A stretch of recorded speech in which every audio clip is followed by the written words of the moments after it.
porque quem tem o direito de julgar o que é falso e o que é verdadeiro, você pode simplesmente não gostar da minha opinião sobre algo e então as pessoas acham que é falso, mas eu acho que esse é realmente complicado, e o outro é basicamente o que as pessoas se referem como discurso de ódio, que eu acho também vem de um bom lugar de querer reprimir isso, de querer promover mais inclusão e pertencimento.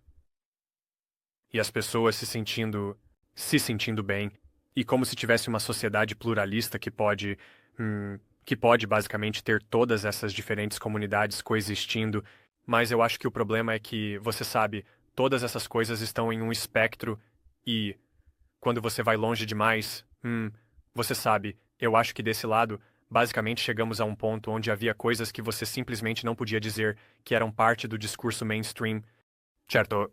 Então, você sabe, é como se Pete Hegseth fosse, você sabe, provavelmente defender sua nomeação para secretário de defesa no plenário do Senado, e eu acho que um dos pontos que ele fez é que ele acredita que as mulheres não deveriam poder estar em certos papéis de combate.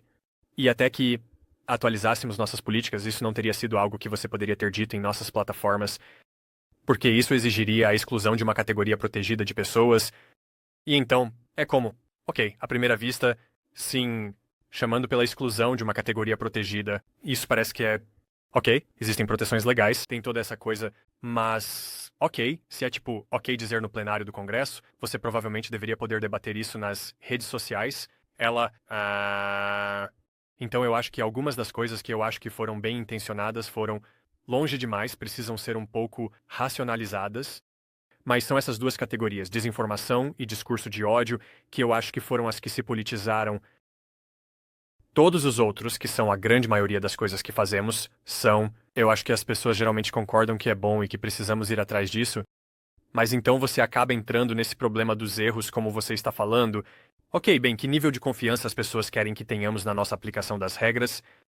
E em que ponto as pessoas prefeririam que nós disséssemos, ok, não tenho certeza. Se isso está causando um problema, então, no geral, talvez devêssemos apenas deixar a conta daquela pessoa ativa, porque a dor de simplesmente eliminar a conta de alguém quando você não tem certeza ou comete um erro, é tipo, isso é bem real também. Certo. Sim. Muito, muito complicado. É tudo muito sutil. E você fez um ponto. Antes, sobre o governo apoiar suas empresas, que seria uma coisa boa. O governo apoiar suas empresas faz sentido. É uma empresa americana. Eu acho que o problema com o qual estamos lidando é que as empresas, como estamos descrevendo, nunca existiram antes. Nunca houve algo como o Facebook antes. Nunca houve algo como o Twitter antes ou o X. Nunca houve algo assim como o Instagram. Essas são coisas novas em termos do impacto que tem na sociedade, nas opiniões, nas conversas, na distribuição de informações. Nunca houve algo assim que o governo não controlasse. Então faz sentido, do ponto de vista deles, continuar os padrões de comportamento que sempre exibiram, que é ter controle sobre a mídia. Quer dizer, sempre houve agentes da CIA, que estiveram em grandes jornais para sempre. Sempre houve isso. Sempre houve esse tipo de influência que o governo teve nas narrativas da mídia mainstream. Eles estão em uma posição agora onde estão perdendo isso. Eles essencialmente perderam isso. E especialmente com esse último, a pressão durante a Covid se deteriorou. Como você estava dizendo antes, a opinião e o respeito que as pessoas têm pelos fatos que vêm do jornalismo mainstream, de uma maneira que eu nunca vi antes na minha vida, onde uma porcentagem enorme da população não confia mais na mídia mainstream. Então, bem, no que eles confiam? Eles confiam nas redes sociais. Bem, quem está comandando isso? Bem, um monte de gente descobriu e inventou isso. Bem, não, dane-se isso.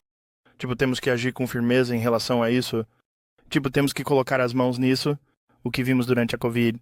O que vimos durante a tentativa da administração Biden de remover a história do laptop do Hunter Biden do Twitter. E de todas essas coisas diferentes que vimos acontecer. A maneira como eles entraram em contato com vocês. O que estão tentando fazer com isso. Fazendo você remover informações reais sobre os efeitos colaterais da vacina. Assim, isso é como uma nova tentativa de reprimir essa nova coisa, que é um canal de distribuição que é muito mais bem sucedido do que qualquer coisa que eles já controlaram antes. E eles não têm controle sobre isso. Certo, eles tinham a CBS, eles tinham a NBC, eles tinham quando tinham o New York Times e todos esses jornais como o Washington Post, quando estavam no controle das narrativas. Dessa forma foi muito mais fácil. Não havia uma voz de rádio pirata que apareceu e disse: "Ei, pessoal, tipo, aqui estão os estudos mais recentes que mostram que isso não é verdade. Aqui está o porquê de eles estarem mentindo sobre isso. Aqui está o porquê de eles estarem mentindo sobre isso. E agora é isso que você recebe o dia todo no X. É o dia todo. É como dissolver ilusões. E isso é uma coisa completamente nova. Isso provavelmente levou à eleição do Trump." Sim, quer dizer, a causalidade aí é complicada, mas porque há muitas coisas, quer dizer, é sem isso. Ele provavelmente não é eleito. É difícil saber. Quer dizer, eu volto a esse ponto de que todos os principais incumbentes perderam suas eleições ao redor do mundo. Eu acho que isso também pode ser por causa disso, revelando como meio que um incorreto e desonesto.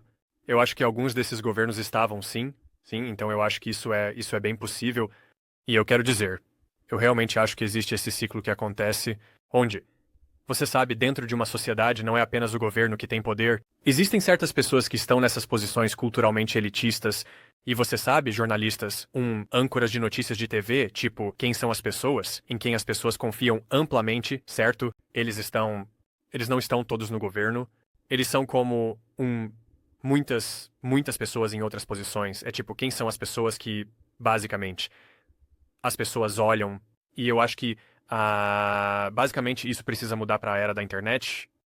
E eu acho que muitas das pessoas em quem as pessoas olhavam antes estão meio que percebendo, ei, eles não foram super honestos sobre muitas dessas questões que enfrentamos. E eu acho que isso é parcialmente o motivo pelo qual as redes sociais não são uma coisa monolítica. Não é que as pessoas confiem no Facebook ou no X. Eles confiam nos criadores e nas vozes que sentem, que são autênticas e que estão lhes dando informações valiosas ali. Então, eu acho que vai haver toda uma nova classe de criadores que basicamente se tornam o novo tipo de elites culturais que as pessoas olham e são tipo, ok, essas são as pessoas que me falam a verdade.